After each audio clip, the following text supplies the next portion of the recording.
Time almost for UFC 299. But before we get to our show tonight with the homie Drop Zone, so we can put you up on games so you know how to place them bets for UFC 299, and we see if the Suga Show keeps going or will Chito reign supreme again. I got to tell you about our sponsors.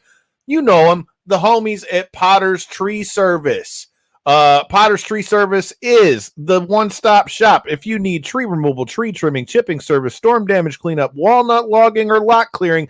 Asa Potter and the guys at Potter's Tree Service are the way to go. As you can see, these things that are going across there, there's all the services they offer. Check them out. There's the number. There's the logo. The links are in the description. Enjoy the show.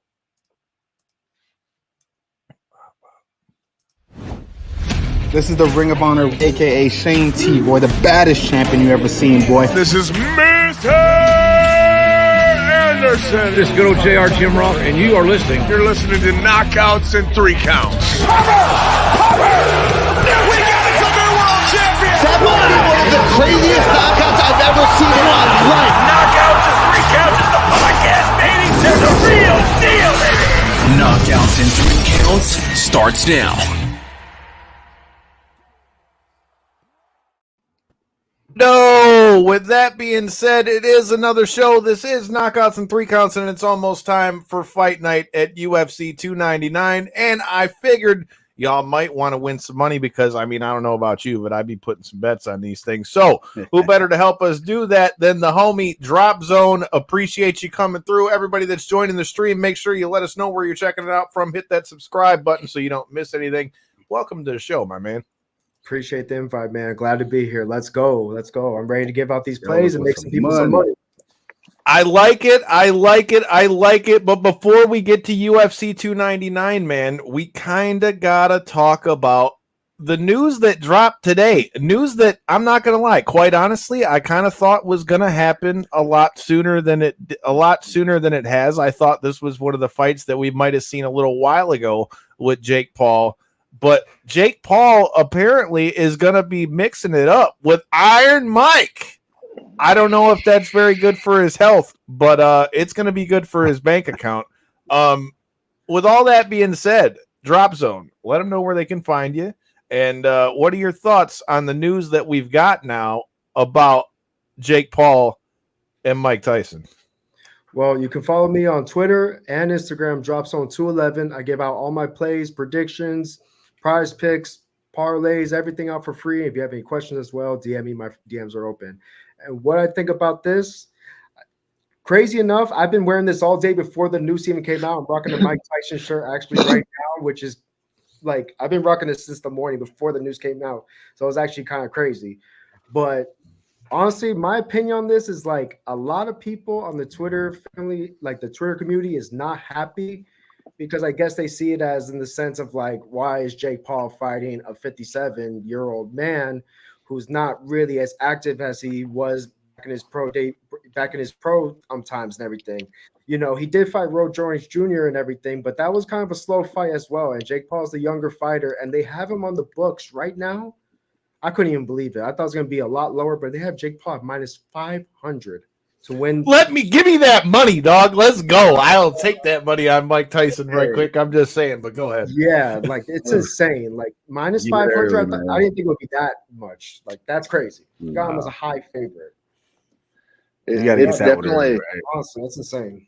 It's definitely a wild matchup. I mean, Kyle, you say you thought it might have happened sooner. I'm surprised it's happening in general. I mean, to be honest with you, I did not see this one coming, especially with all the hate that he had been getting of taking on older opponents and stuff like that. On top of that, you have the whole kind of the last two fights have been against unknown guys. So you kind of thought maybe he was taking the direction of an actual pro boxer where he was kind of doing what pro boxers do, getting that record going with guys that may not be of the same, talent level. Now it's Mike Tyson, who is at the talent level, but with the age thing, it goes back to what we were saying with his fights before. It's like, cool, you beat Anderson Silva, but you beat old retired Anderson Silva. You didn't beat Anderson, like And it kind of seems like it's going to be another one of those. And I hate to see another legend fall to this guy. And that's what I just see happening. As soon as I seen it matched up, I'm like, man, fucking Jake Paul's probably going to go in there and put out Mike Tyson. The only thing that gives me a glimmer of hope is Jake Paul got outboxed by what's his name? Anderson Silva. No, the Tommy Fury. The Fury, yeah, Tommy Fury. Yeah. He got outboxed pretty good. Well, Tommy Fury was a real boxer. I said that from jump when they were talking about that fight. Mike Shit, Tyson's a real boxer, but he's old as shit at this point. Tommy Fury? No, Tyson Fury. He didn't fight Tyson Fury, dummy. You're confusing them. These names, yeah, I got too many fucking. Come on, man. He screwed up Paul Bear and said it was fucking Paul Heyman the other day. We got to get you together. Hey. Jake Paul's getting knocked out. I really hope you're right, man. I'm not gonna lie. I really hope so you're right. Too, just for the sake of the legendary shit, but I honestly think it's going to be another 50-something-year-old man sleeping on the canvas. It's a lose-lose. It's a lose-lose for Jake Paul, if you ask me. I mean, if he knocks the guy out, okay, you beat a 57-year-old out of his prime legend, right? But if he happens to lose, you lost to a 57-year-old out of his prime. It's Mike Tyson, right? Like, you can't win this one. A lot more. Your bankroll is just going to get fat, and I guess that's what it comes down to these days. But well, what else would Mike Tyson be getting into the ring right now for, bro? Come on, man. He don't need it. He's making plenty of money off his weed and everything else. We were saying this in the group chat, though. Mike Tyson can't eat a punch like he got with Woodley, dude. When Woodley went down, he went down hard.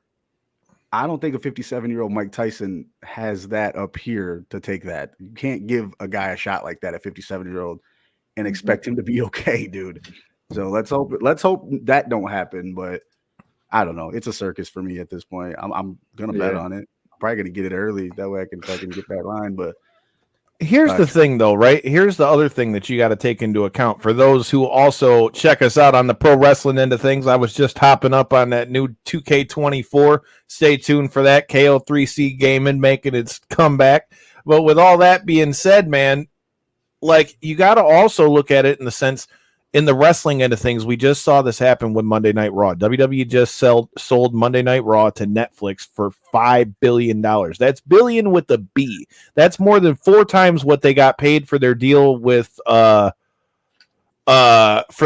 Peacock. And we already know that the WWE network is already, which is how people were watching it in the UK and everywhere else, how that was how that's now all in Netflix already. I think, to be honest with you, after the rest of the time with this Peacock deal comes out, either they're going to get a lot more money from Peacock, or I think we could see the same thing with the pay-per-views and everything go to Netflix. And I think a fight like this, with the magnitude that it does with Jake Paul and Mike Tyson, I think that's going to be the perfect barometer for WWE to be able to look at it and be like, okay, is the pay-per-view thing sustainable on Netflix like it is on Peacock? I'm telling you, bro, I think everybody's going to be jumping on the train, and I think this is the first of many. But big ups to Netflix. Netflix is coming out swinging. I mean, think about that. They've now got WWE Raw, which is one of the highest rated shows out right now with how hot everything is headed into WrestleMania. And then you're going to get this Paul versus Tyson fight. I mean, that's a hell of a couple acquisitions to kind of put yourself out there as one of the main streaming sources, which essentially is what they're doing by acquiring all this stuff. I mean, I don't know if you guys got any thoughts on that, but that's the first thing that popped out to me. People were so surprised about this move by Netflix being the home for this. But again, with us coming from the wrestling end of things and what we just saw with Monday Night Raw, I think this could be the beginning of many. What do you guys think? Well, I think being first is important. I think Jake Paul knew that. He wanted to be first. He wants to be that first live event, sports event on Netflix. He'll have that under his belt too now going forward. So, like you said, though, this is going to be the perfect judgment. Like, okay, how many eyes can we get on this? How well is the stream going to work? Live streaming on Netflix. We're going to see all that first on this fight. So, I think it's going to be important. That alone. But money, man, that's going to be a money day for them. I'll tell you what, boy. Well, you got to figure Mike Tyson's got to be getting paid out the ass, so there's no way he's getting in the ring for this. Because Right. you can't tell me that nobody in Mike Tyson's camp is saying, do we really need to get in the ring right now when we're still making millions just off the podcast and everything else that he's got going on right now? But, dude, I'm going to go back to what I said to the first few people that have asked me what I thought about this fight. I could totally be wrong because we all know money talks and bullshit walks, but let's be honest, man. I don't see Mike Tyson being able to get into a boxing ring with his pedigree and his reputation and getting in there just to throw a fight against Jake Paul. No. Okay. No. I just don't see that, especially after what we watched with the thing with him and Roy Jones. I don't see him getting in there in a sense where he's just going to get in there and it's going to look like that. Now, am I saying that he can't get caught by Jake Paul? No, that's not at all what I'm saying, because that was literally the part that I was so nervous about going into this fight is, again, like we talked about, Mike Tyson is a 57-year-old man, okay? And if there's only one thing that you can say about Jake Paul, it's that Jake Paul has power. Look what he did to Tyron Woodley, okay? That punch... Call it what you want, dude. He hit that guy with some pop. And all I'm saying is a 57-year-old man getting hit with that same shot makes me a little nervous. Now, that being said, skill for skill, I think Mike Tyson can still get it done. But boy, is the shit talking for this fight going to be interesting. Because I could totally see Mike Tyson just being like, I'm tired of your shit and just smacking the shit out of Jake Paul. So, I don't know, man. Tyson ain't no young man no more. He ain't as fast as he used to be, and he used to be a heavyweight. That was his whole thing, was he was a brawler that was way too fast to be, to be able to deal with. And I don't know, man, he's going against a smaller guy who's going to be faster than him and who's already shown that his speed is a huge advantage in his fight. So I don't know, man. I don't love the matchup. I don't love it as a fan, man. I really don't. Hey, I say this every time there's a Jake Paul fight, though. The guy that he's fighting, that was Anderson Silva, was the one that was going to save us, right? Or, no, first it was Woodley. Save us, Tyron. Save us, Tyron. And then it was save us, Silva. Here we are again, dude. If Mike Tyson can be the savior of all our fucking hopes and dreams here when it comes, he's going to go to WWE. I think what worries me most about this fight is I don't like, of course, with the skill going in between each other, I think it's more going to be based off the gas tank. Who can last longer? Tyson is going to be able to stay in the ring for as long as he can on like obviously a young fighter. It's like, can he be able to come up with him, like keep up with him? And as well, it's like, do I see Tyson getting knocked out? Absolutely not. I just don't think that's going to happen. I think this actually we don't even know how many rounds there are in this fight yet. So this could be an 8-rounder. It could be a 6-rounder because they've had those before. So maybe this could go to decision as well. Like, maybe as you said before, Tommy Fury, he could pull off a Tommy Fury and maybe outland him, but as well too, like, I think this fight's going to go decision. Both gonna stand there, and whoever gets their hand raised, that's how it goes. But I don't see either one of them getting knocked out. If it goes to decision, Jake Paul's getting the dub in this joint. I think Tyson's got to finish him quicker. I feel like if it goes to decision, the last Rocky Balboa movie, the one where he comes back to fight. Who was Antonio Tarver? Was the guy that was playing the other guy? And it was like Rocky was coming out of retirement to get that last fight, and he came out all in shape and had a good fight. He still lost, but it was like that. Like, let's go Rocky movie. You know what I mean? That's what I feel like right here, man. We're going to love Tyson no matter what, but we just. And it's the beginning of live events on Netflix too. So, I mean, they got the first one on this. So, because as well, Paramount, all the HBO, they all have live events for NBA football. Yeah. So, I guess Netflix is going into the wave of maybe wrestling and boxing, It could be sent its own way for this live events for MMA and wrestling. A lot more people are about to be playing that $22.99, Doc. Yeah, dude. Just when they start their passwords too, you fuckers.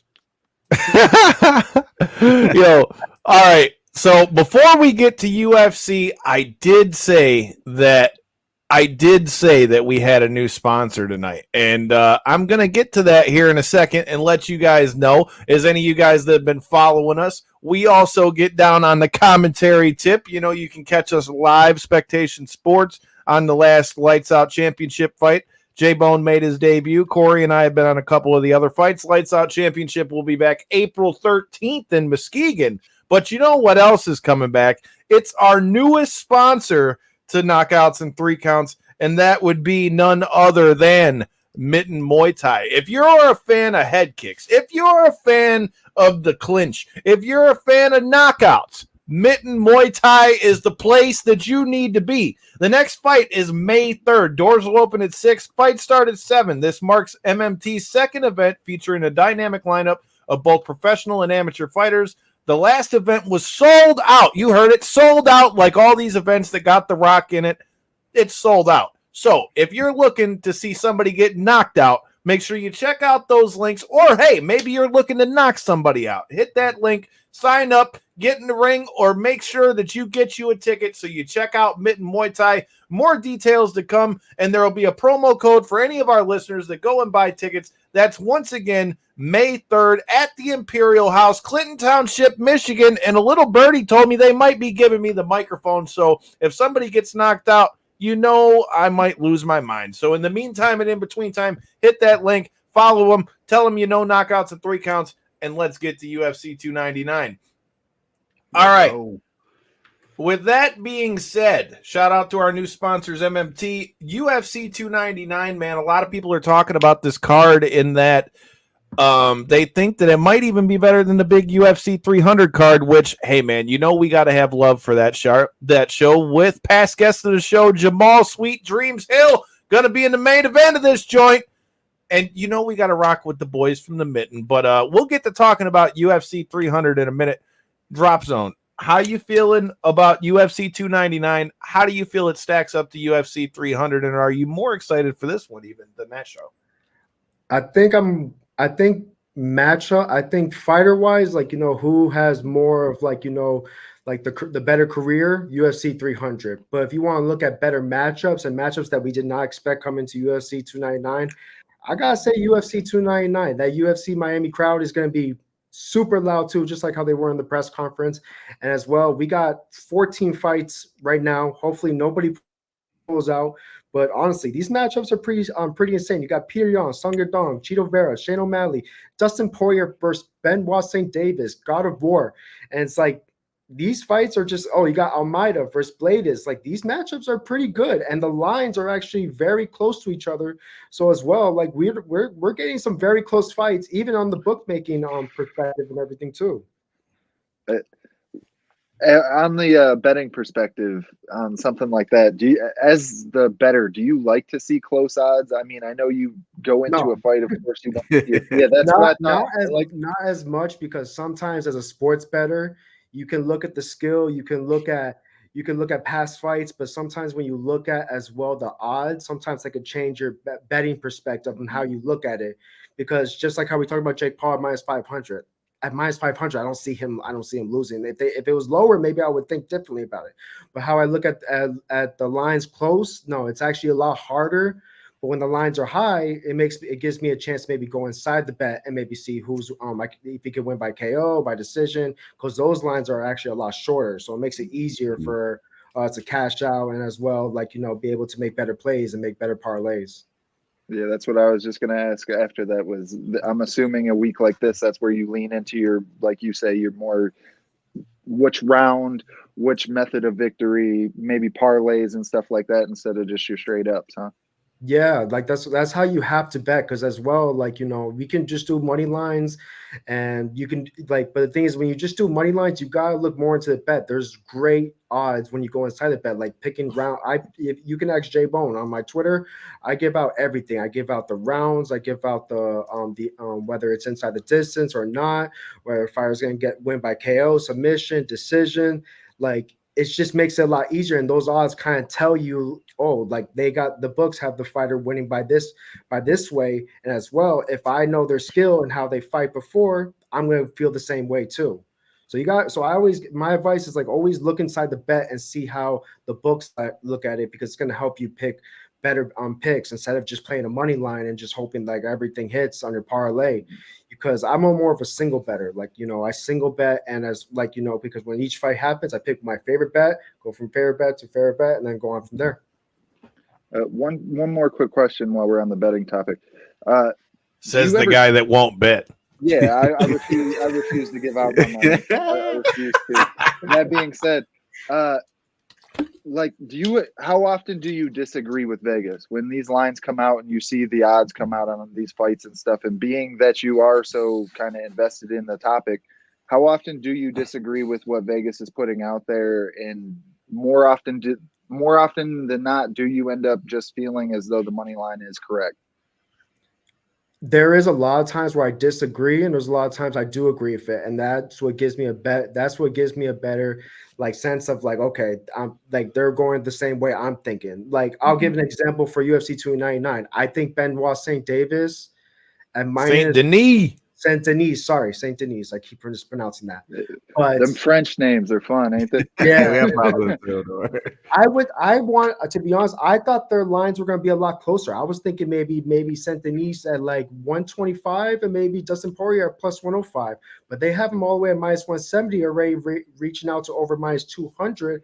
And it's like when you look at them, it's like, okay, Dustin Poirier has found a lot better fighters than Benoit St. Denis and has the experience, and he's one of the legends. He's a first on ballot Hall of Famer in the UFC. So why is the line why is the other fighter so high up? Because that young cat. Yeah, the young cat, but as well, Poirier still looks good in his last fights and everything. I agree. Yeah, so it just doesn't make sense to me. That line I didn't agree with. I thought I saw Denise was a little too high. So that one I kind of disagreed with. And that one is kind of pushing people to take Dustin Poirier for that good plus money. But in my eyes, I think that's kind of a little bit like they're kind of trapping people and everything. So that's how I look at it. So that line I don't really I kind of disagree with. I thought it would be a little bit closer. Vegas always setting the damn trap. I'm against Vegas all the time. Yeah. Those bastards. I mean, I think a lot of it has to do with, like I said, it always seems that they, I forgot the stat. You heard him talk about it a lot on Dana White's Contender Series, but like the younger fighter wins like 69% of the time or something like that. And I think that's where a lot of it comes from, especially with as many. I mean, and let's face it, it's something that we've talked about in not only pro wrestling, but in MMA. It's just the way it works. The young take out the old, at some point, in wrestling, you see people, putting over that next young buck, or, in fighting. I mean, we've seen it happen left and right. I mean, we just talked about it on the show last week with Sugar Rashad Evans, man, and I was at the fight when he knocked out Chuck Liddell. Let me tell you, even though I'm a big Rashad Evans guy, that one hit me right in the heart. I was telling everybody, Chuck Liddell's all right. Chuck Liddell's all right. And then he wasn't all right. So, that statistic has a lot of weight to it. But with that being said, let's get into this UFC 299 card. I'm going to pull it up on the screen. We don't got time to go fight by fight, so we'll go prelim. We'll kind of skim through the prelims and make sure we make some picks on the main card. Let me get it up here on the screen right quick. Bang. All right. And then we got it up here. So where am I at? Okay, so we're at the regular prelims. In your early prelims, you got Joanne Wood. Man, she was up in the top end of the card now. She's starting the fight off against Mora. I don't know if I said that wrong. Yeah. Look at this guy. Now he's got all the names. Yeah, Corey. Corey, we got a translator tonight. We have a lot of trouble with these names, trust me. CJ Vergara and Asu Ambalev. You've got, I'm not even going to try that one, against one of the Michigan boys, Josh Parisian. Get you some money. Hey, that's a good I'll one. go USA on that one because he's from here in Michigan. You've got Michelle Pereira versus Michael Oljacek. You got Ian Kutalaba, which he's a killer too. I don't know as much about Felipe Lins, but that's going to be a banger. You've got Pedro Munoz and Kyler Phillips. That's going to be a banger. Yeah. Gamrot versus RDA, Rafael Dos Anjos, banger. Let's see, Macy Barber. I'm always a fan of seeing her fight. They're giving her a shot at number 4 here. Caitlin Sermonara. And then you've got the main event of the prelims, Curtis Blades versus Jalton Almeida. Bro, and that's before we even get to the banger that is the main card. So before we get into the main card, Drop Zone, what sticks out for you on this one as far as the fights that we're seeing in the prelims? Like, what's my favorite fight? Yeah, which ones are ones that you think are ones that people should either look out for or one that you think would be good for a potential bet? If I had to pick, if you want to pull up that screen one more time, just so I could take a quick look at it. Go down a little bit. For sure, you cannot miss out on Michelle Pereira versus Michael. I wish I could pronounce his name, but it's a little hard and everything. But that fight, Olejczyk. Olejczyk. Oh my goodness. God, it's horrible. But yes, this fight, I see. This is actually one of the bets I was going to give out, and that fight specifically. This fight is between two fighters who love not seeing the decision win. So I like either one of these fighters to get the KO win in this fight. This fight is going to be a banger. And one of my bets I'm giving out on this to put onto a parlay that I put together is the under 2.5 rounds for minus 145. This fight is not going to decision. These guys are both going to go in there swinging as well. Like, they don't wrestle. It's just going to be a straight boxing match. And if you see Michelle Pereira's highlights, the guy is crazy in the ring. He's done backflips off the gate and everything, and done backflips on the ring to the fighter and everything. It's insane. And Michael has had at least 12 KOs in his career and 14 first round finishes. I don't see this fight going decision. So the under 2.5 rounds at minus 145 is my favorite bet for this fight. I like it because with this fight, you really don't know who's going to be able to be victorious. We've seen Michelle Pereira in his last couple maybe lean a little bit more on his grappling game, just slightly in his try to get ascension towards the top. But the thing is, with this fight, Olejczyk has been near impossible to get down in his UFC career. So like you say, I think this one's going to be taking place on the feet. Olejczyk always brings the pressure with Pereira. Michelle Pereira's offensive game on his own side, man. I think it's like you say. I think this fight's guaranteed fireworks. If I was a betting man myself, I agree with you. Fight does not go the distance. I think would be a good pick. Yeah, minus 145 too. I think that's a grab. I thought it was going to be at least. What about a pick for the who's getting the TKO in this one? According to the books, the favorite to finish is how you say it, Olejczyk? Yeah, that's why I think Olejczyk, he's just so hard to deal with, man. He gets in there and gets in guys' faces and really just starts throwing them bombs. And he's slightly undersized. He was at 205 forever, and he was significantly undersized. He now moves down to 185, and I honestly think he's still going to be slightly undersized. He's just not the biggest guy. And he just goes out there and just throws these things and gets these guys out. And I think the motion and the trying to play the games of Michelle, the other Michelle in this one, I think it's really going to bite him in the ass, man. I think the motion in the ocean's going to get him. I have Olejczyk too. Yeah. I have him to win by KO. That will be my one right there. All right, you heard it. He said, take that one by KO for Michael Olejczyk. All right, with that being said, like I said, even on our regular prelims card, man, we got a couple of bangers. I think this Pedro Munoz versus Kyler Phillips is going to be a banger. And they got Pedro's the underdog on this one, too, at least according to UFC.com, plus 185 to a minus 225 for Kyler Phillips. I think that's going to be go ahead. In that one, Kyler Phillips he's one of those guys where if he was just more active, I think a lot of more people would be aware of what he brings to the table. I mean, he's super skilled in basically every aspect of the game. The only thing I've ever seen happen is him get out wrestled, and Pedro Munoz is not really a guy known for his wrestling. So yet again, I think this fight could very well bring fireworks from both guys. Yeah, and he's riding that momentum train, dude. 5 of the last 6. I got Kyler Phillips in this one. This is the case of the older fighter versus the younger fighter, and Kyler Phillips at minus 200. I think the books got it right on that one. I think he should come out with a win. He's out of his last 6 fights, he's 1 for 5. I mean 5 for 1.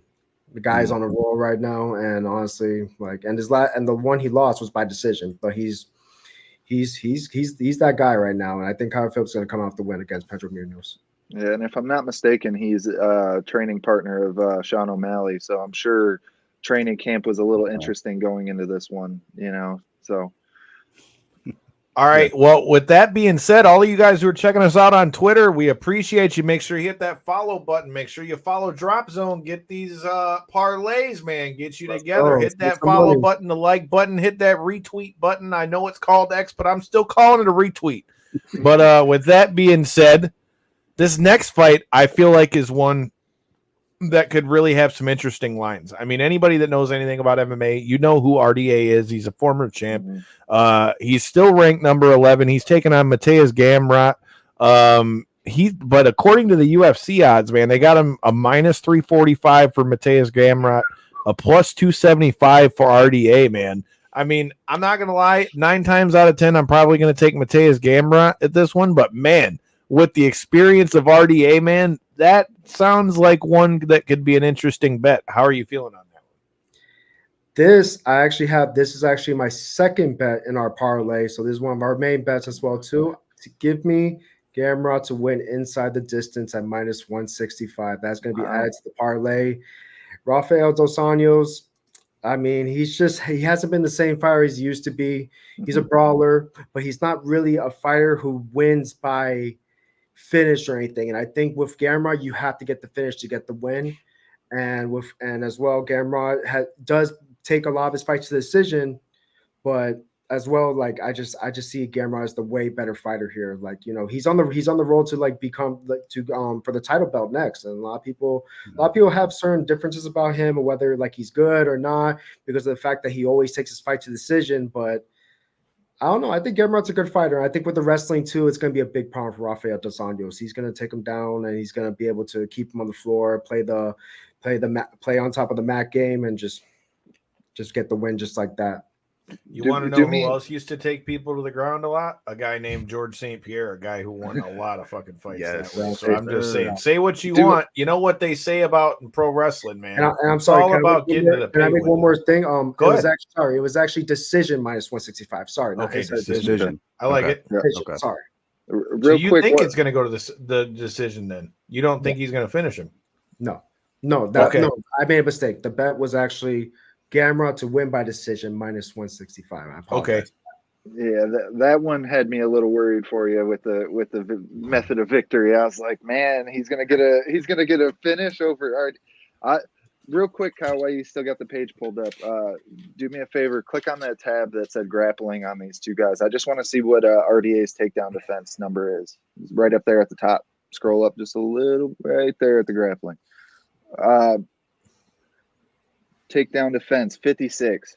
I mean, yeah, that's not as great as I thought it was. Honestly, I was gonna say I was a little worried because I feel like RDA, being as much of a vet and as crafty as he is, he would be able to shut down some of them takedowns. But I mean, that stat's not overly impressive, that's for sure. So maybe I'll retract my statement. But I still feel like if RDA is able to shut down the wrestling of Gamrot, I feel like he's able to get a victory in this fight. I feel like his striking will be better than Gamrot's. It's just that wrestling factor. If Gamrot's able to mix it up and land a couple strikes and then get him down, I feel like it's Gamrot's fight. But let's go RDA. Come on. Shit, Corey, you taking the flyer on this one, man? That's a plus 550 for RDA to win this wild. one. That's a wild line to me. Get you into gambling, bro. Get you one of these apps. Use my link. I've thought about it too many times, but yeah, if you were betting, you'd be throwing, you'd be like, plus money, let's go. I know. Oh, I'd be swimming on that one. When you said that line out loud, I was like, I feel like this is a tougher matchup for Gamrot than a lot of people are anticipating, just because of, like I had said, RDA is one of those guys that he's just so crafty and really hard to deal with. If anything, I could even see him trying to implement his own wrestling and potentially having success with that. So I don't know, man. RDA is one of those guys to me that he's not at the top of his game anymore. And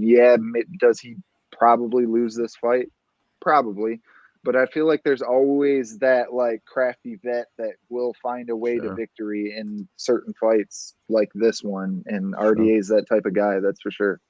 Well, don't forget about Gamrot too. He did beat a Sarukian who was next to fight Oliveira too. Yeah, And true. Sarukian is one of the Yeah. top wrestlers in the game, and he's like one of the top prospects. He has jumped to the top. That's true. Gamrot has beaten Fiziev, he's beaten Jalen Turner, he's beaten like Sarukian. The last fight he lost in his last 4 was against Dariush, which was actually pretty surprising and everything.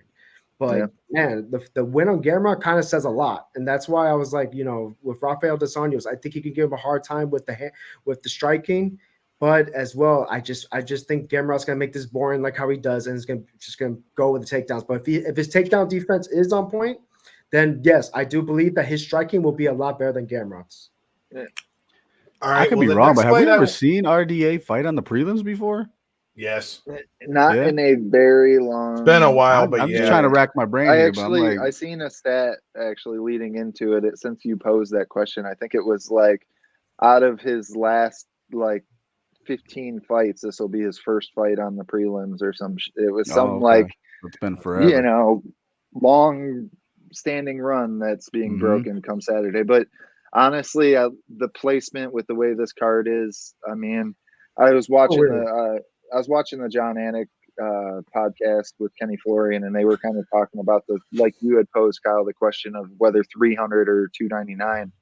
And I mean, honestly, you can probably say the prelims are a little more stacked on 300 and the main card's a little more stacked on 299. That's how he broke it down, and I agreed with him. I mean, this is to have the likes of an RDA versus Gamrot, potential huge implications at 55, be a prelim fight. Yeah.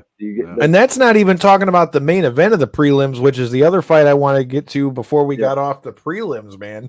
You've got Curtis Blades versus Jalton Almeida. All right, with that being said, this is one of those fights that I get the vibe that it's like, again, like we talked about, like the young dog trying to take out the more established name. But again, against a guy like Curtis Blades, who has the takedown game that he does, and Almeida has just been running through cats right now. This is a very interesting fight to me because in a lot of ways, I feel like Curtis Blades could be the kryptonite for Almeida for the simple fact that if he's able to get him down to the ground and get back to what Curtis Blades does, I think in his last fight, I think we saw him kind of get caught up, getting a little too comfortable with being on the feet and all those things. I think if Curtis Blades gets back to the way Curtis Blades fights in the majority of his fights, I think he could make this fight a lot tougher for Jalton Almeida. But again, anyone who follows the show knows that I'm a big proponent of momentum. Momentum is something that I always talk about on this fight, and I think on the show, and then I think in this fight, it's one of those that it could be very telling.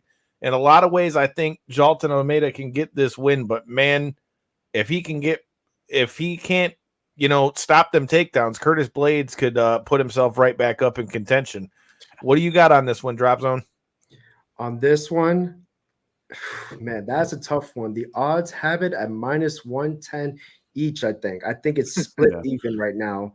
And honestly, I haven't made an official pick on that one, but I think I would go on Blades in this one because Almeida, he likes the grappling, likes to take people down. When he fought Derek Lewis, as you can see, sometimes when they had the stand-up game, Derek Lewis was laying some big shots on him, and Jalton Almeida was forced to have to take this man down because he knew that was his way to win. Because once he had him on the ground, it was over. I think if Jalton Almeida is able to take Blades down, I think Blades might have the same trouble, but he has better wrestling, so maybe he can be able to stop that. So, and if Blades keeps on the feet, I think the striking is a lot in favor of Blades instead of Almeida. So, we might be able to see him land some good strikes if he's able to keep that takedown defense on point. And since he's a wrestler, he might be able to. And something Jalton Almeida has not been able to do lately is keep the fight on the feet. So this might be like how you said, it's going to be one of his toughest challenges if Blades is able to keep him on the feet. Yeah, I love that breakdown. So you think he needs to stay on the feet, though? That's what's interesting for me because that was my thoughts completely too. Not to interrupt, Kyle, but that was my thoughts exactly. Was literally, I think Curtis Blades is going to go in here and piece up Jalton Almeida. I really do. I think Jalton Almeida, to your point, his whole game basically relies on whether he's able to get people down, get on top, and find submissions. he wasn't even able to find the submission aspect in a 5-round fight against Derek Lewis, and that was that's Derek Lewis, who we've seen tap to a lot of not so great submissions. So that being said, I know it was a very motivated Derek Lewis, and you could see it going into that fight and stuff, but he was still able to get to the position, secure position, and just basically not land any ground and pound, not even really find any submission attempts even. You do that type of game plan against Curtis Blades, that is not going to work at all. Right. I don't think the wrestling's going to work against Curtis Blades. He's a bigger, stronger guy who has the actual American wrestling background, where Jailton Almeida is more of the Brazilian jiu-jitsu who has takedowns added to that game. I just don't see, like you said with the kryptonite aspect, I really think this is a kryptonite matchup for Jailton Almeida. I know it was previously matched up before the whole Derek Lewis thing and stuff like that, and if I'm not mistaken, Blades got injured. But I think they only made this fight again because of how that fight played out over 5 rounds. I don't think Jailton Almeida wants anything to do with Curtis Blades. It's just a terrible stylistic matchup. That being said, it's heavyweight. Almeida's strong as shit. Of course, something can happen at any given point. That being said, if I was a betting man, I'm leaning hard on Curtis Blades. You right keep now. saying that. You keep saying that, but I feel like real soon we're gonna have you on these books, bro. Soon. Real soon. Hey, this is a bettor's nightmare though, matchup wise. But if you look at this stat, Almeida out of 6 fights in the UFC, 89% of the control time was all Almeida in those fights. 89% control time. That's pretty big, man. But like you said, if Blades can keep him on the feet, don't let him go to what he knows. You know, pick him apart, keep your distance. That guy might gas out on the feet like that. All we've really seen was him lay on top of guys, right? He gets them down, he keeps them down, smothers them the whole fight and wins it. He was doing good with submissions there for a while, but that last one, it just didn't. I don't know if it's just an off day in the office type of performance or whatever, but he just genuinely didn't even look like he was chasing opportunities. He looked like he was too worried about losing position to a bigger, stronger guy that, like you had said, had landed some shots to that point and didn't want to lose in his hometown, so he was going to stay on top of that boy. Yeah. All right, so is everybody rolling with Blades on this one? Corey took Blades. J-Bone, you took Blades. I'm taking he Blades. took Blades. It looks like we're going Blades on this one, but that moves us to the main event, the main card of UFC 299. And I'm not going to lie, if the odds on UFC.com are anything like what the odds are on the other books, this could be a fight that I would say maybe you should put some money on, because again, we were talking about that stat about the younger cat winning them fights 69% of the time, according to UFC.com. And we've got Petr Yan, who's coming off a loss against Song Yadong. And the odds say it's minus 135 for Petr Yan for a plus 114 for Song Yadong. And I'm going to be honest, after the last couple fights that we've seen from Petr Yan, I'm going with Song Yadong in this fight, bro. Yeah, I mean, Song Yadong, he's been in the UFC for so long, people forget just how young he actually is. If I'm not mistaken, he's still only like 24 or 25 or some shit. So he really is still in that like young and up and coming aspect of his career. And we've seen in his last couple fights him do nothing but level up his game and multiple aspects of it and be really successful with it. That being said, Petr Yan's extremely dangerous. He always comes in the fight looking to bring it. Kyle, I'm going to steal your term on this one. Momentum is huge, though, and I think Petr Yan, if I'm not mistaken, coming off of 4 losses now. He has been on at least a 3. Yeah. 4 out of his last 5. So that being said, man, that's a tough hill to climb out of, let alone against somebody who I already think is a fairly even stylistic matchup against. And Song Yadong, like I say, he's every time he gets in there, he's seems to be just improving. And I don't know if we can say that anymore about Petr Yan. We'll see come Saturday, but right now I'm definitely leaning Song Yadong as well. Drop zone, what you got, my man? All right, this is it. The third and final bet to the parlay. Y'all ready? Let's hear it. Give me Peter Yan money line, baby. Let's go. He's getting the win. Wow. Yes. Give me Hey. Peter Yan to win to be Song Yadong. Yes, it might sound crazy, but as well, the reason why I'm taking his money line is because of the fact that this is where Peter Yan is. This is ideally his matchup. I think in his last matchups, he just had bad luck. He's fought basically wrestlers. He fought Sterling, and Divalishi. I don't think Yan is a very good wrestler. When he's in those situations, he just doesn't know what to do. He just can't get out of it. And as well, when he fought Shane O'Malley and lost, there's a lot of people that thought that fight was a lot closer than what it was. And Shane O'Malley was in a tough fight with him. Some people thought Peter Yan won that fight. And I think with the striking class, I just want to say I called that one. yeah, man, that was a very, very close fight. And as well, like with the striking class, I think he's a lot faster than Song Yadong. And I think Peter Yan's gonna pull out the win. That's gonna be my third final bet. His money line at -125 to finally end his losing streak. He's actually on three straight losses, but as well, I think it's the wrestling that messed that up. The Sterling and Divalishi, like, come on, like, yeah. He just, once he's on the floor, he just can't get up. He has horrible takedown defense, and like I said, what gave me more of a confidence in against him and Song Yadong was that he came very close to being Sean O'Malley. Like, that was a very close fight. Some people thought Peter Yan won that fight. They both were going strike for strike and everything. So, I think this is where he finally ends his losing streak. And this is what and as well, like, I don't think he's gonna lose his ranked as well too. Like, he's gonna hold that at least and then go from up there and everything. Yeah. In your defense, upon first viewing, yes, I was one of those people that thought Petr Yan was going to get his hand raised in that fight. I thought Sean O'Malley was not victorious in that upon initial viewing. And then I went back and watched the fight, and I was like, I kind of do. Maybe I was, so I do, but I definitely see where that was. Either way, nobody was wrong with whichever way you necessarily scored that fight. So, yeah. J-Bone. Yan, though, I mean, Yan hasn't been fighting bums. He fought Marab, Sean O'Malley, Aljamain Sterling. I mean, a 3-fight losing streak. It's not a bad.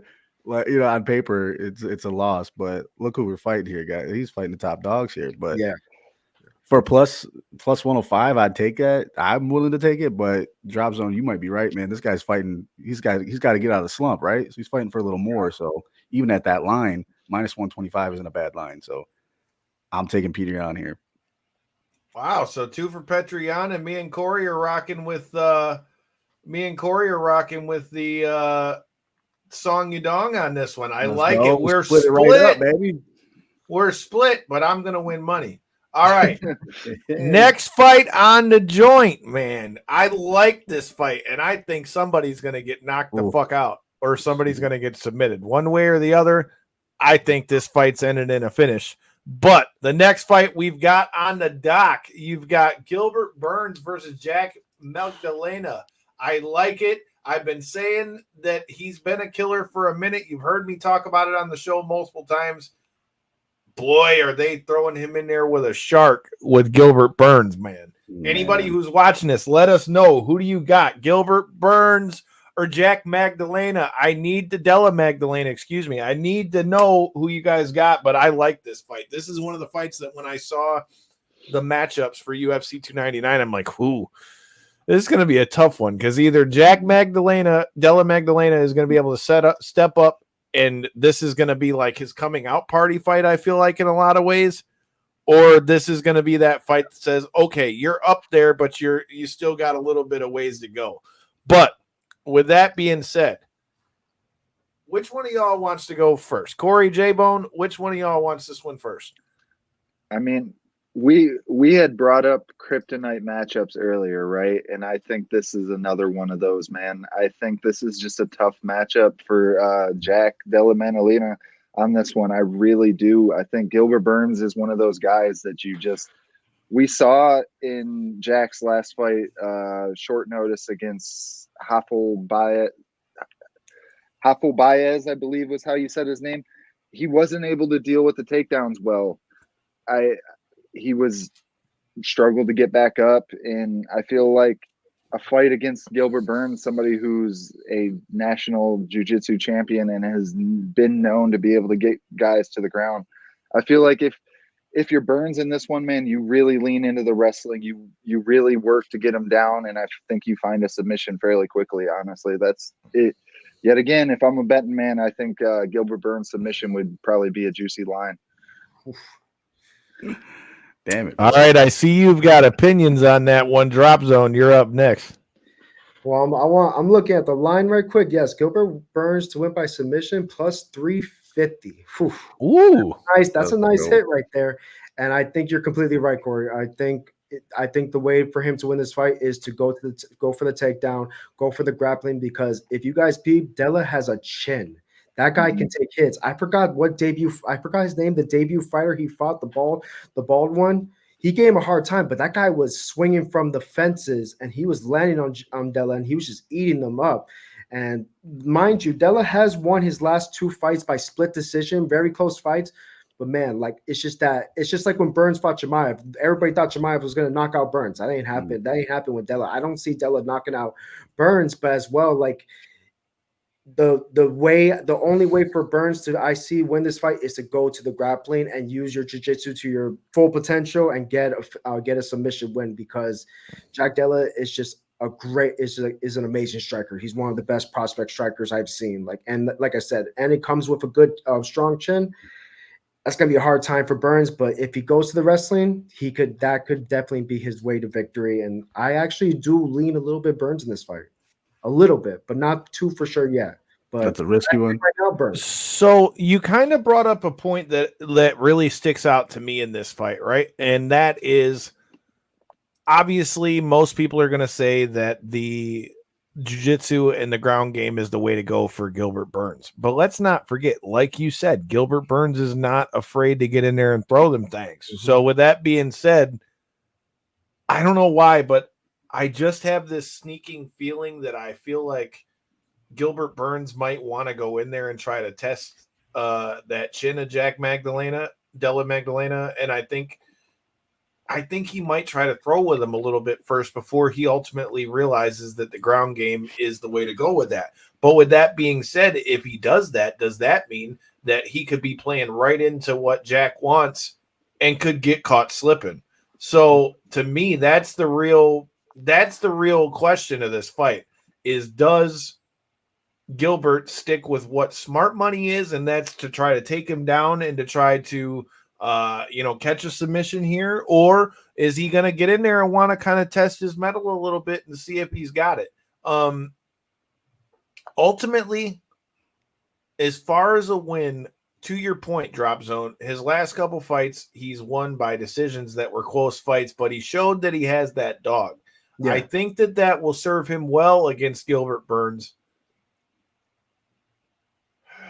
I'm going against my own saying here, but I think I'm going to go with Gilbert Burns on this one if he fights smart, if he takes this to the ground and tries to submit him.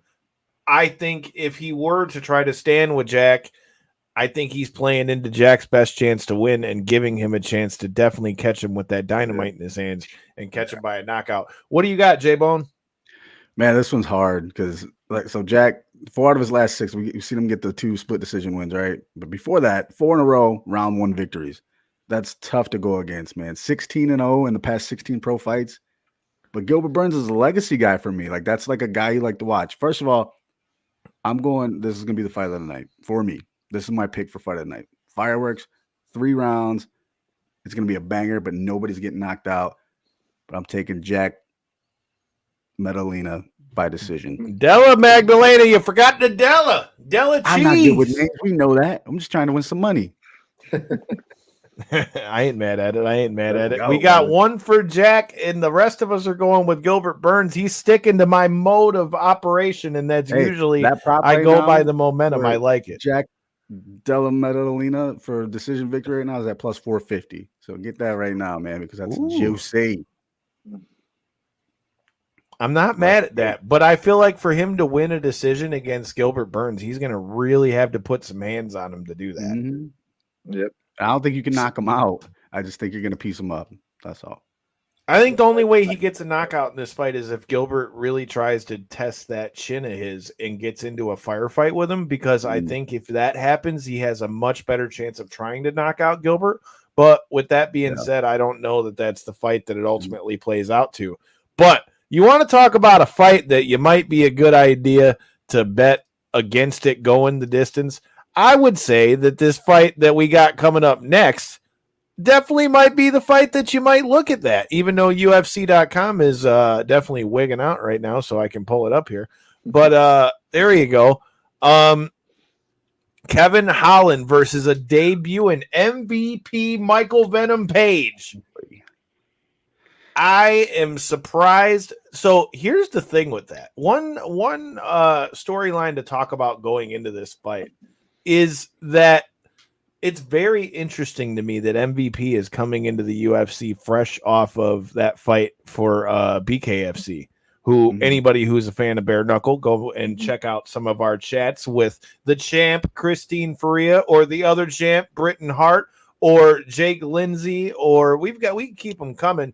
And you know, one of the guys that we've gotten to be on commentary here in the Mitten, Eric Lozano, you know, they just announced he's going to be going to war with Mike the Marine Richmond coming up here soon. So a lot of good stuff on the BKFC end of things if you're a fan of that sort of thing. But with that being said, MVP makes a long-awaited debut into the UFC. Anybody who's followed Bellator knows he's been around for a long time. But, I mean, if we're being honest, I think in a lot of the fights he had in Bellator, they kind of lined him up against guys that were going to be good for his style in a lot of ways. At least in a good part of his career. I think towards the end of his Bellator run, he was getting tougher fights, and he obviously had a tough fight against Michigan's own Mike Perry.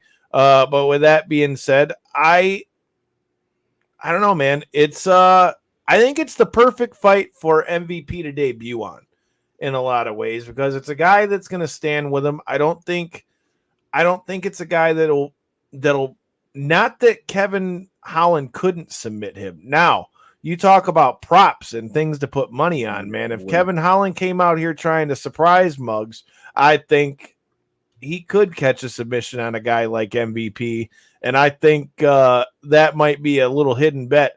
But I will let our guest go first. Drop Zone, what do you got on this fight in the debut of MVP in the UFC? I can't even lie. This is actually the fight where I can't make a pick. I just can't do it right now. It's like the line has Mike MVP as the underdog, Holland as the favorite. We all know why that is, because of the fact that he jumped into the UFC, and as well, Holland is such a great fighter and will never say no to a fight, and as well has showed that he can go into the ring with anybody. So, I mean, man, it's like I said, it's the stylistic matchup in this fight that, as well, I see Holland gain the win, but at the same time, I see MVP gain the win as well too. And I just think it has more what to do. Who can have better range in their striking, who can keep their distance, who can control the octagon in this fight. So I think whoever has more of the control and more of more of the momentum, I think either one should get the win. But right now, I can't make a decision on this fight, man. I'll probably have one before obviously the event starts. But all right, if I had to pick one, give me MVP. Give me MVP to win this fight. Any particular reason why? I think MVP is going to come in there, and as well, like what I said, I think he's going to go in there and control the fight, as well, make his mark as somebody to watch out for. And I think it just gives him a lot more momentum and motivation to get the win. And as well, if I can give more stats on it, skill wise, they're both very, like, fighting wise similar. So it's hard to pick who's better in what. So yeah, I was going to see the first podcast in a fight. These boys are going to chat it up the whole fight. I can see it going to decision. Howard Evan better than the KO. So I lean on him. But he's the low IQ fighter. See, you're not wrong. Okay, so to his point, To his point, that's like what that. I'm Just saying. put the That's mics why up in this them. fight is so interesting to me, because again, to the IQ part of it, I could totally see Kevin Holland getting in here and just throwing hands and just trying to make this a dog fight. But then again, that was what I was referencing when we first started talking about the matchup. I think if Kevin Holland was playing this fight the way he should fight it, I think you let MVP come out and try to get his feet under him, because let's not forget, even though MVP is a longtime veteran, like I talked about with Bellator, this is his UFC debut. Okay. And let's also not forget that his last fight was for Bare Knuckle FC, where he wasn't allowed to use his kicks, wasn't allowed to use his knees. He had to, and he wasn't throwing as much as you might see him throw because it was bare knuckle. The question is that going to change anything as he gets back into an MMA fight against a guy like Kevin Holland, who we know will fight anybody at any time? I really think that this could be one of the sleeper fights. And I'm going to be honest with you, bro. I'll just make my pick right here and now. Although I think the UFC wants MVP to have this big, wants him to have this big grand debut, I'm going to put it out there, bro. I think Kevin Holland might come out here and fuck up the welcome party for MVP come this weekend. But J-Bone, Corey, whichever one of y'all wants next. Biggie Don, I'm with you, man. I hope Tyson whoops Paul, but man, it makes me a little worried with him getting touched on that chin. You are not wrong at all, sir. But Corey, J-Bone, whichever one of y'all wants this one next, the floor. I mean, so let me preference this with huge Trailblazer fan. Love Kevin Holland. I've said it about 1 million times on the show. Love the energy he's brought to the fight game. He's added a ton of excitement with stepping in on short notice and filling in for some of these slots. And really, his rise to the upper echelon of the division has been really fun to watch. That being said, I forget who the commenter's name was, but I love the fact that he brought up Kevin Holland has never been knocked out, because at that point, neither was Dan Hooker, and Michael Chandler put him to sleep and had his big shining moment. I think this is another one of those fights, man. I really do, Jonathan. I think this is really just another one of those fights, man, where I feel like the UFC is definitely putting them up against somebody that isn't just a easy winnable fight or anything like that, but they're definitely allowing MVP to either sink or swim on this type of matchup. And I think with the way that Kevin Holland holds his hands and his defense isn't always the best, I think with somebody like Venom Page, man, we've seen him break dudes' skulls with his knee. We've seen him to your point, Kyle, yeah, it was lesser competition and stuff in Bellator, but we've also seen him get some really, really good victories against the more upper echelon guys that Bellator was able to bring. And I think it's, like Jonathan just said again, I really think it's another Holland versus Wonder Boy type of and matchup. That's what I see in this matchup. And to what you were saying, man, that's the thing that makes this fight scary to me for MVP, right? Even if we'd have got MVP, let's say, while he was still in the middle of his Bellator run before he got let go out of there and then went and did the fight with BKFC, even if we could have gotten him fresh out of Bellator, 9 times out of 10, I think it's a lot better. I didn't want to interrupt you earlier, Kyle, but you did actually, and I did confirm it on his record. He did have another Bellator fight after that, and it was against Yamaguchi, and he kicked the shit out of the dude's leg and ripped his ACL off the bone within 38 seconds. Yeah, so he's still dangerous as shit. And I'm not saying at all that he's not dangerous. I'm just saying for him to come in a fight against a guy like Kevin Holland, like Big Don said, Holland is a fighter's fighter. Anyone, anytime, anywhere. And again, even though Kevin Holland is a guy who is not afraid to get in there and throw, the one area that I think that he could have a distinct advantage over MVP, if he uses it, would be in the jiu-jitsu area. I think Kevin Holland having that black belt, I think he could, again, Biggie Don will tell you plenty. And the jiu-jitsu guy in me, part of me thinks that if Kevin Holland is using his IQ, like Jonathan said, he doesn't always fight with his IQ. If he fights with his IQ, Kevin Holland can get the dub. If we're talking parlays and stuff like that, I think that Kevin Holland could spoil the welcome party for MVP on this one. But who did you pick in this one? You took MVP? Yeah, I take MVP. But one thing, if you are saying the submission factor with Kevin Holland, one thing I really like about that aspect of his game is he's very crafty with it.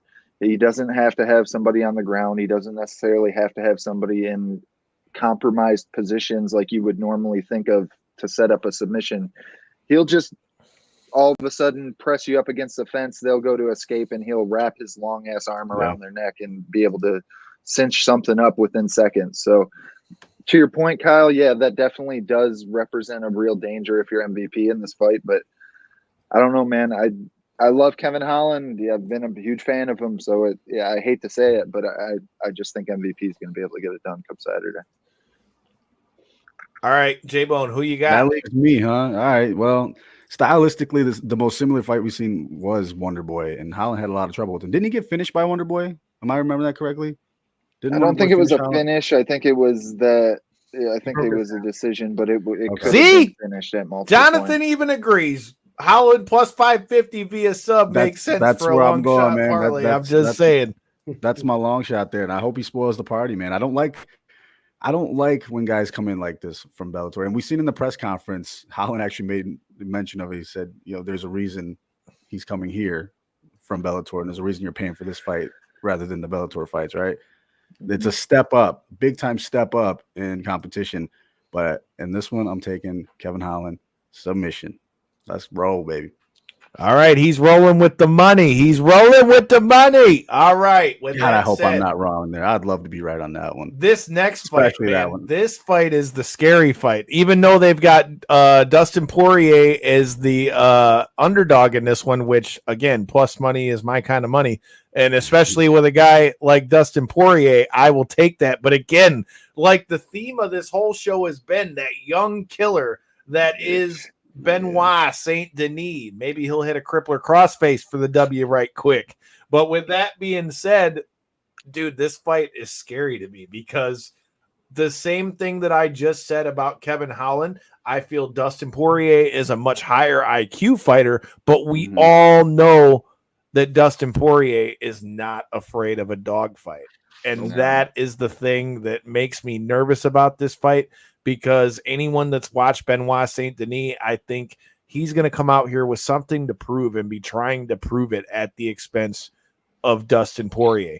That being said, I'm still rocking with the Diamond. Damn it, I've been rocking with him since the Fight Lion days on Showtime when he was still fighting with Crazy Tim Crater. That's a name for all of you old heads.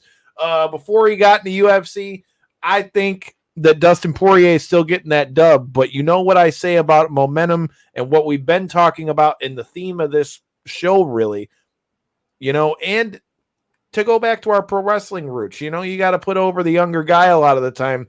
That's what we could see in this one. But me personally, I'm still rocking with Dustin the Diamond. Drop Zone, who you got?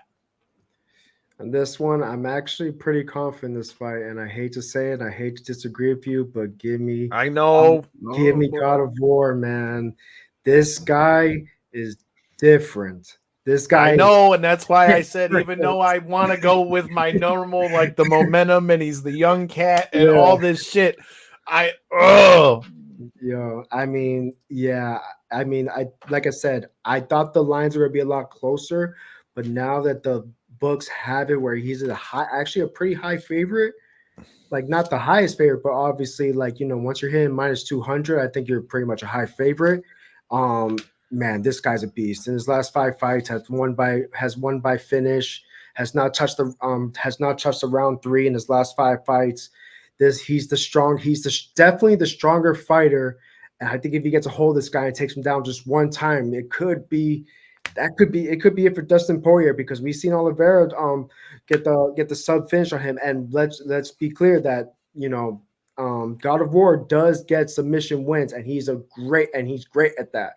And once he's on top of you, it's pretty much over at that point. That's the part that scares me. To be honest. That's what I think. He's the stronger. He's huge. The guy is just. I think he's just different. And I think if we see, imagine if we see Makhachev versus him. Oh my gosh! Oh man, what a fight that would be, man. And Jonathan's chiming in too, man. I'm with you, bro. Seeing his way out. You guys don't think Dustin Poirier might be retiring soon? There's a little. I think there's definitely a chance, right? There's definitely and I think this fight definitely makes it a lot bigger chance if it doesn't go his way. That's for sure. But that being said, man, of course I'm a huge Dustin Poirier fan. There's not a huge amount of fighters that I'm out there buying merch and their stuff from. I've bought every single flavor of man's hot sauce, and his original is one of my favorites. For anybody that hasn't tried it, go out there and get you some. That being said, the thing that I love the most about this fight for Dustin Poirier, and I may be breaking this down just as much as from a fan as I am a like analytical perspective, but Dustin Poirier's best fights, the ones that he does the best in, are always the dog fights, and the ones that he struggles in are stuff like what happened last time with Justin, where he got hit with the head kick and all of a sudden it's just over. Or like Khabib, where he was out wrestled for 5 rounds and stuff like that. I think if we're talking the jiu-jitsu aspect that you had brought up earlier, I think Dustin's the one with the advantage in this one. He was the one, think back to the Khabib days, the one to get closest to submitting Khabib throughout his long run. I just think it really boils down to me, did age start to really catch up to Dustin? He looks like he's in phenomenal shape going into this fight. I love the fact that he didn't rush back in or anything like that after that Gaethje fight. He took his time. He should be back mentally ready to fight and stuff like that. So I lean Dustin Poirier. I feel like his boxing is more superior. I feel like his jiu-jitsu is more superior. I just worry if, to your point, Benoit's a little more he's a little more stronger, and I think if he's able to get him down, we may see Dustin struggle to get up because he loves to try to pull the guillotine on the way down, which I hope we don't see in this fight. But I think if it stays on the feet, Dustin outboxes him, gets it done somewhere around round 3 or 4. All right, J-Bone, that leaves you. Me, Big Don, and it looks like Jonathan are all going Dustin. You got Drop Zone saying Benoit Saint Denis. Who are you picking? After Corey's analytics breakdown, hit him with a diving headbutt.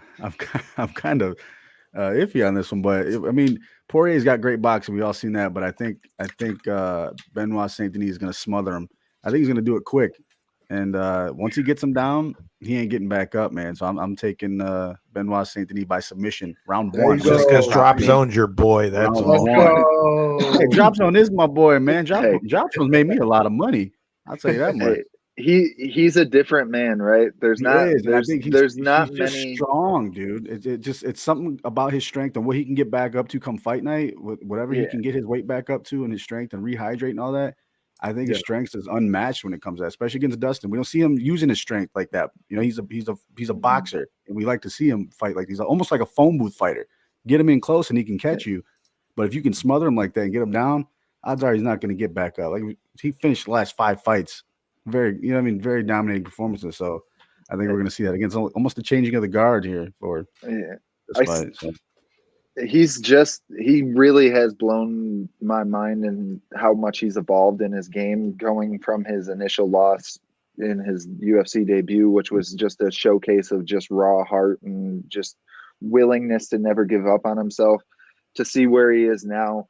I just think this is too much of a jump to go from somebody who I'm also a big fan of, Matt Steamroller Frivola, into a Dustin Poirier. I think this is just it's a big ask. I mean, he's the type of guy that can potentially get a match like this done, especially with Dustin coming off the knockout loss and stuff like that. But one thing I wanted to bring up while we were on this fight is I seen a meme posted that was basically his transition into MMA. It was like 2017 or 2018. He was still in the French Special Forces. 2018, he started training. 2020 or something, he made his UFC debut, and now look where he is already. taking on top 5 guys that are, like you said, first ballot Hall of Famers in Dustin Poirier. If he's able to get this one done, really is the sky is the limit. But I think this is going to be like what we've seen maybe with like Joe Pyfer in his last fight, where, hey, maybe just a little too quick. And I think Dustin's just going to be able to get it done out there. I really do. It's a big jump in competition, though. You're right. Yeah.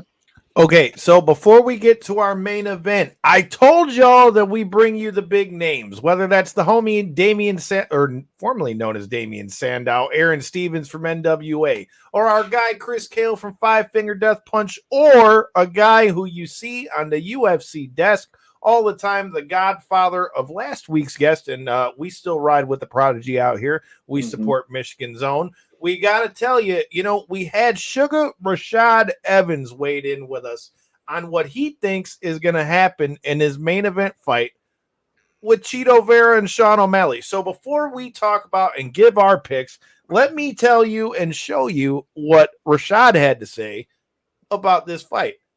Say that because for some reason, like sometimes you can get a matchup with somebody, and even though you like stylistically speaking, you know what I'm saying, they just cause you problems, and I feel like that's who Chito is to Sean O'Malley. I feel like he's just somebody who's gonna cause him problems. I don't really know to say who's gonna win, but I feel like it's gonna be Chito's gonna cause some problems, and I feel as if Sean doesn't compose himself the right way, he could find himself in a position where he ends up losing this fight, because one thing that Chito is able to do is he's able to get under Sean's skin in a way that I rarely see anybody else do with Sean.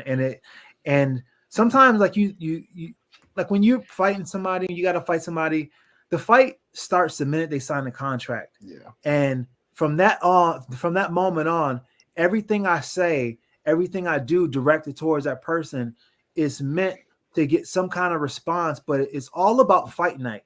You know what I'm saying? I don't really dislike this person, but I'm going to do what I need to do to get him to act out of character. And getting somebody to act out of character in a fight is getting them to disregard their training, fight with emotion.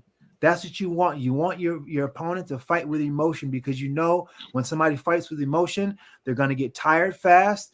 They're not thinking clearly, and they make big mistakes. So I feel like that's one of the things that Sean is going to have to watch out for, and I feel like Chito can pull him into that fight. But I feel like Marab is, like you said, Marab is that dude, man. All right. You heard it there from one of the legends, one of the guys who you see on the UFC desk, and I'm sure you'll see around the UFC desk for UFC 299. That was before our guy Devin Smith's fight for the LFA welterweight interim championship. Obviously didn't go his way, but hey, always an honor to talk with the legend himself, Rashad Evans. All right, drop zone. I am a man of manners, so I will let our guest go first on our main event on this one, man. We've got the rematch, Sean O'Malley versus Chito Vera. How you feeling on this one, my man? Man, this fight will be a banger.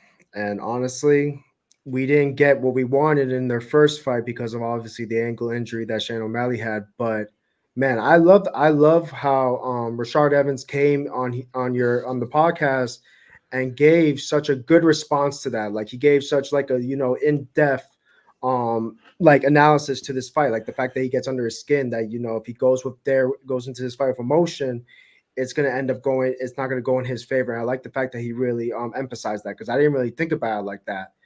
But in the fighting, if I had to say in the fighting style and the way Sean O'Malley has improved since they last fought, because he has fought a lot of fighters since then, and he's showed why he's the title holder. I mean, honestly, when I saw him fight Sterling, I did not expect that to happen so quickly.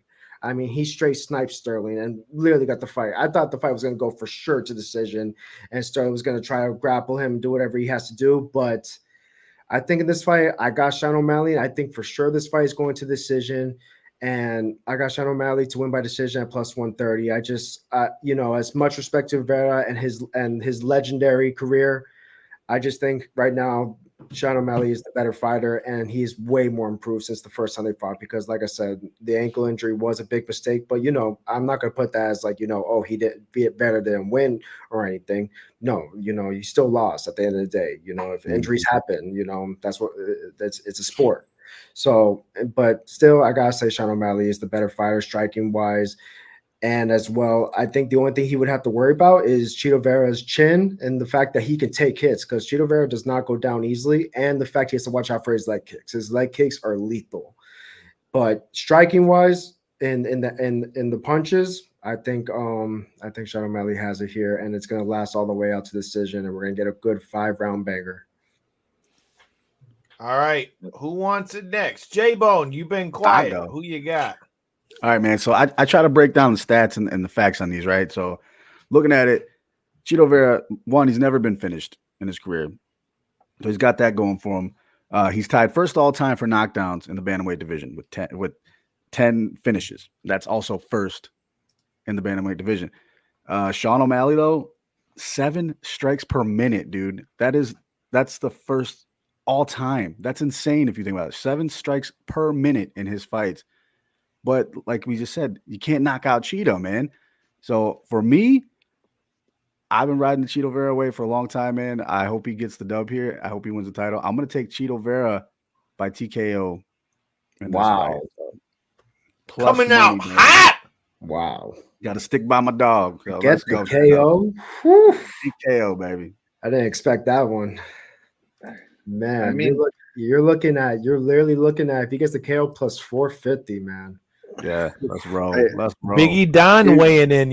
He's been my coach since I was 14 years old at this point. A guy behind some of the success for guys like Miles Jury and others who you've seen in the UFC out here in Michigan. And he scrapped it out with guys like Ben Rothwell and a lot of them other dudes as well. He says he thinks O'Malley's growing on him. Dude, it surprised me in his last couple fights. He's got to run it back with Jan if he gets past Chito. Oh, I don't know if you can do that fight at this point, though, because Jan, we were talking about, he's lost his last 4 out of 5. Yeah. I feel like Petr Jan's got to catch a few dubs before he can get there. O'Malley had going for him at that press conference. He had those Macho Man sunglasses. That shit was dope. Cream of the crop. There's 2 things that stuck out at the press conference. It was his gear with the Macho Man get up, and then I don't know if Gilbert Burns took a dip in the pool, but dude was perspirating, bro. Oh, that was about. You see his shirt, dude. It was so drenched. Yeah, he's leaking. He's so wet. I just wanted to point that out real quick.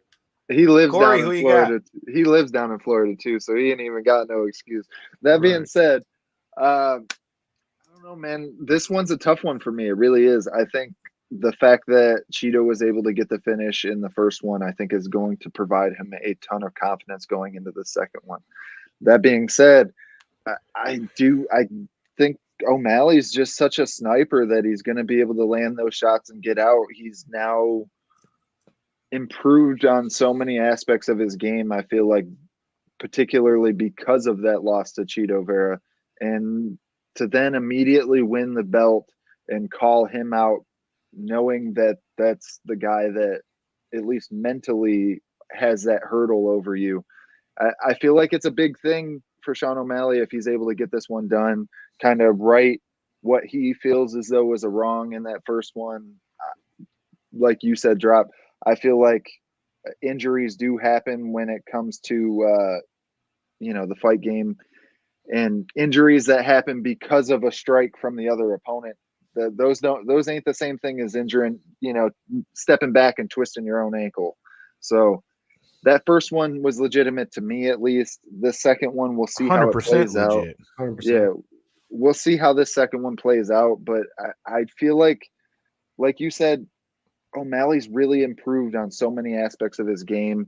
He's became far less hittable, I feel like, in his fights, and doesn't just go in there looking to style on guys as much. He realizes that he's at the top end of the game. Like he did in that Aljamain Sterling fight, he was able to keep range, circle out, and just land nice power shots when the shots were available. And I feel like with somebody like Chito Vera, who's a known slower starter, I feel like there's going to be opportunities early to do damage to Chito. I don't know if it's going to be enough with the chin and the just dog mentality that Chito has to be able to get him out of there or anything. But I do think it'll be enough to potentially rack up some rounds. Maybe we see 1 and 2, Chito wins 3, O'Malley wins 4, 5. You know, I feel like it's going to be one of those type of fights where I feel like O'Malley's going to be able to use his range, keep it out of a dog fight,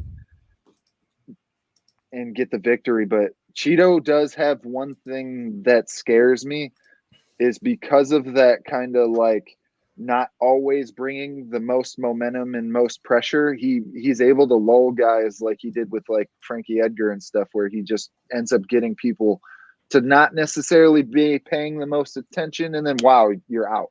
Like it's happened to a lot of these guys from the likes of Chito Vera, and I just don't see it taking place in this fight. I think Sean's going to be on his A game. He knows what's at stake.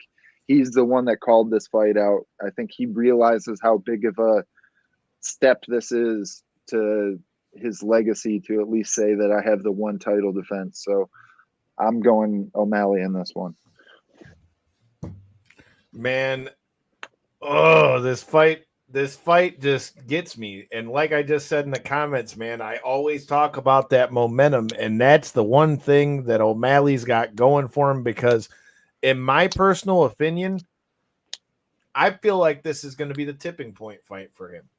If he wins this fight and he's able to get that skeleton out of his closet with that Chito fight, Sean O'Malley is going to be a problem at 135. I think Chito might be one of the ones that gives him one of the toughest fights, for the simple fact that, like you guys have all said, he is not afraid to get in there and strike with Sean, which could make this fight more of a dog fight, which was a lot of what I feel like helped him out, because he was able to stop Sean O'Malley from being able to have that movement, to be able to get around that jab in the first fight, to be able to be throwing those 7 shots a minute, like you said, Corey, you know, like we talk about all the time. The calf killer is the newest killer of MMA that's been around for a long time, but we're seeing it more and more, causing things like drop foot and all those things.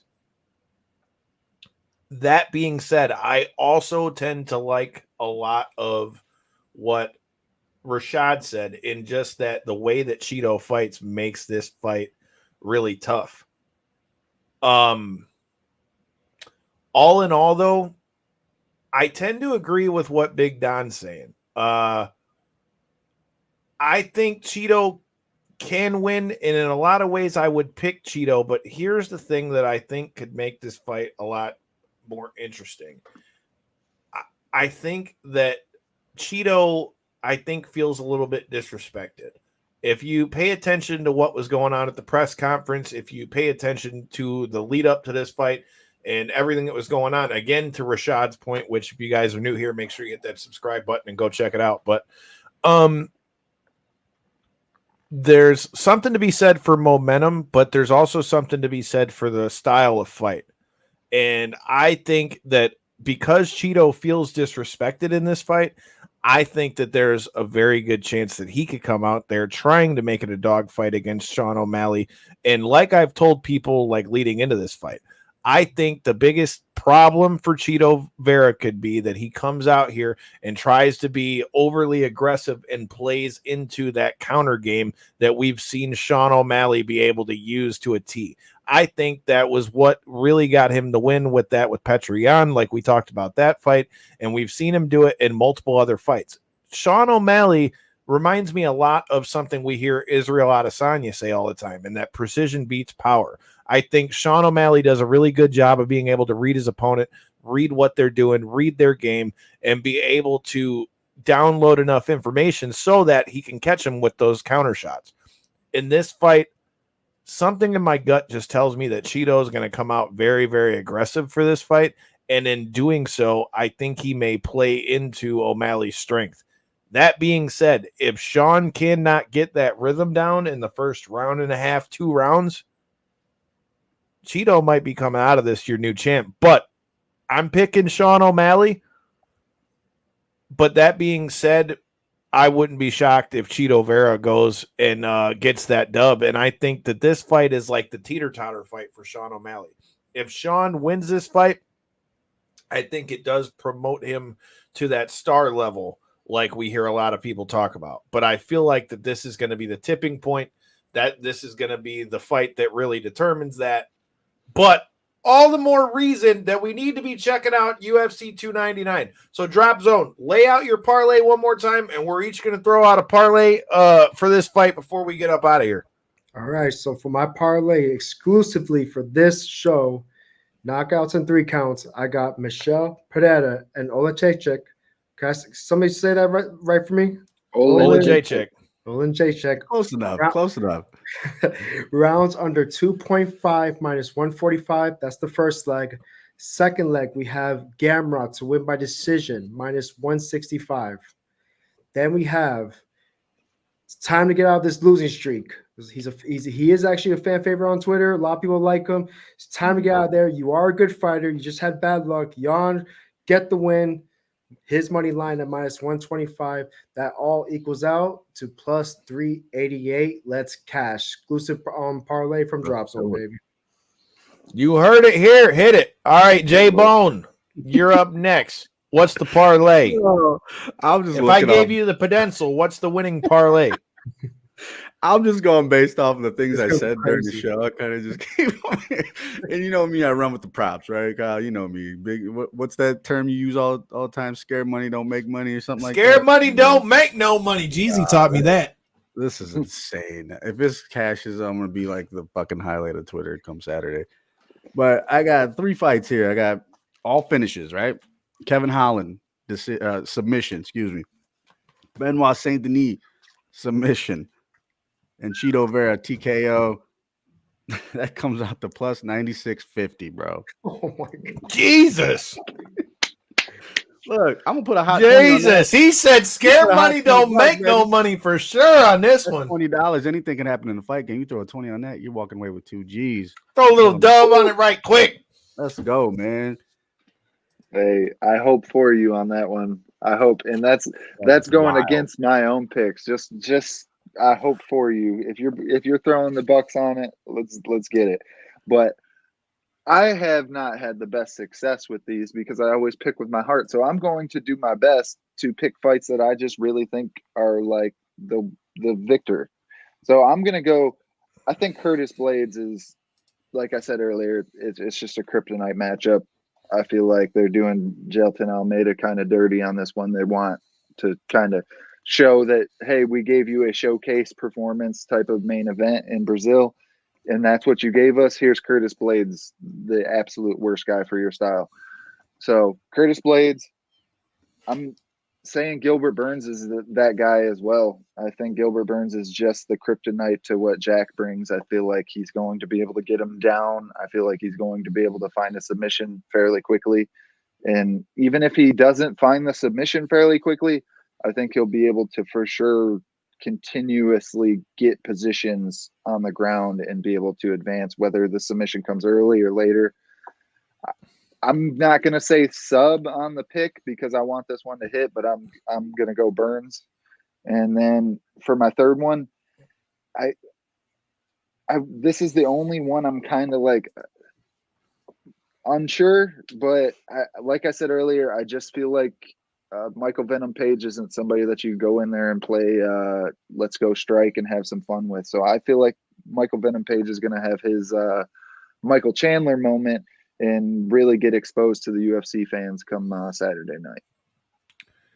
All right. I guess that means it's time that I've got to put out a parlay here. All right. So I'm going back and looking on this to make sure I got it right. But like I said, going into the fight picks, I'm going Song Yadong on plus money against Petrian because momentum. I'm going with that one because momentum. I think the second pick on my pick is going to be Dustin the Diamond. And then, you know what, dude? Everybody keeps talking about this Blades fight. I think I'm going to run with Curtis Blades at the -112. So I'm going to take Curtis Blades, Song Yadong, and Dustin the Diamond on this joint for my parlay to win some bread. So that's right. That's Dustin the Diamond. I'm going with Song Yadong. And I feel like Dustin the Diamond is getting this one, bro. We're getting at it. But I don't know, man. I'm looking forward to this card. I don't know if I'm more excited for this one than 300. Don't forget to keep these out on Saturday, fellas, because I want to keep these.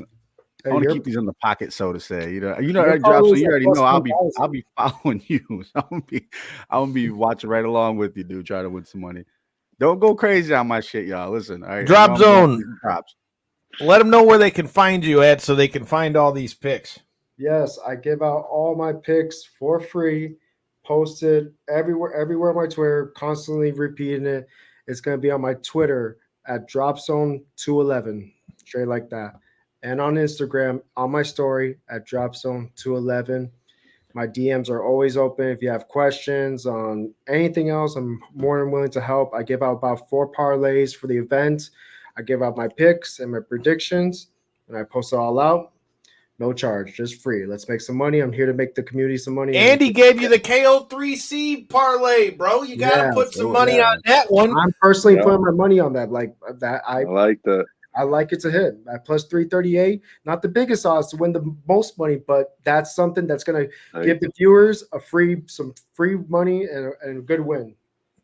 I'm with it. Well, like I said, we debuted a new sponsor, Biggie Don. I know you may not have seen it, but Mitten Muay Thai. Shout out to our new sponsors. Make sure you're checking them out. May 3rd, somebody's getting their head knocked off. Somebody's getting hit with them knees. Somebody's getting hit with a knuckle sandwich. Make sure you check it out. The Imperial House, Clinton Township. Make sure you check out that link. If you want to fight, if you think you can fight, hit that link. Go get in the ring. Fuck around and find out. Until next time and in the in-between time. Next Thursday, we're going to be joined by, like, the GOAT of wrestling YouTube.